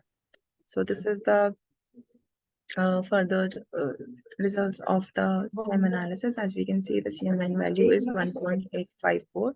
So if it is less than 3 and it is under the acceptable range, we can say that. Talking about the RMR, GFI, AGFI, PGFI. So GFI, AGFI, PGFI, all these values are, if less than or near to Just go to 0.9 your are correct. conclusion slide, please. Your time is over. Just finish it once. Okay, Yashika, thank you. So talking about the conclusion, we can say that the impact of Lenskart AI advertisements has more impact over the purchase intention of customers as compared to the Tanishq advertisement. Talking about the social implications, the findings from this study has highlighted that there's an increased significance of AI-driven advertisement on the customer purchase intention, as Lenskart AI advertisement better exhibit the customers and better emphasize the customers or engage the customers to purchase that product as compared to the Tanishq. Talking about the managerial implications, the success of the Lenskart AI-driven advertisement is influencing the customers, and so business like Tanishq can focus how Lenskart is doing better job than them, and the business should focus on a seamless integration between both the online and the offline channel. That even if they are buying, even if a customer is buying through any touch point or any kind of online channel or offline channel, they should have the same level of satisfaction. So that's what every company should I strive have for. just one observation here. You can convert this Yes, ma'am. particular into case study and take the consent from either Tanishq or Lenskart and publish. And Yes, follow yes, ma'am, sure. rather than presenting Sure. in the form of such paper. Ma'am, actually, I have done this for multiple companies. This is just for the paper purpose. I have selected 2 companies out of it. I have data of more than 40 companies. So that's why I was telling you that the segmentation can be different. Yes, you are correct on that part. But I have multiple companies, so I can segment my customers accordingly. Thank you. Okay, thank you. Another participant is left for the presentation. Now, do we have another participant left for the presentation? Do we have paper ID 163, 292, 274? Okay. So I would like to thank Dr. Varnika Agarwal and Dr. Rashmi Malhotra for their wisdom and your kind presence. Also, I would like to thank everyone for joining the session and patiently cooperating for such a wonderful audience. Thank you so much, everyone. Thank you. Thank you. Varnika ma'am. No, thank you so much. It is indeed a privilege to be a part of this international conference. And it is like meeting with the old friends. So it's always a pleasure to be associated with all of you. And it was a wonderful session. I hope we get good papers and good Scopus Index publication out of these papers. Thank you. Having you at Amity is always a pleasure for us. Thank you. Thank you so much, everyone. Hello. I request. Hello, ma'am. Yeah. Ma'am, my paper ID is 191. Then, So your paper ID is not in this track. ma'am, is track in 6 na? No, this is track 5. You have to join track 6. So thank you so much, everyone. I request IT department to just, yeah. I request IT department to close the session.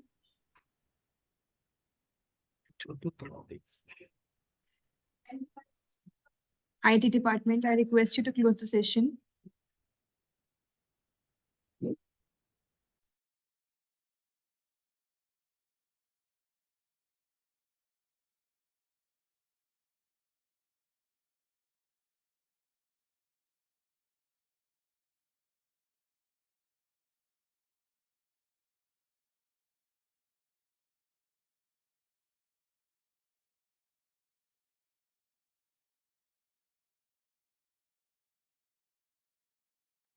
Do we have IT department here?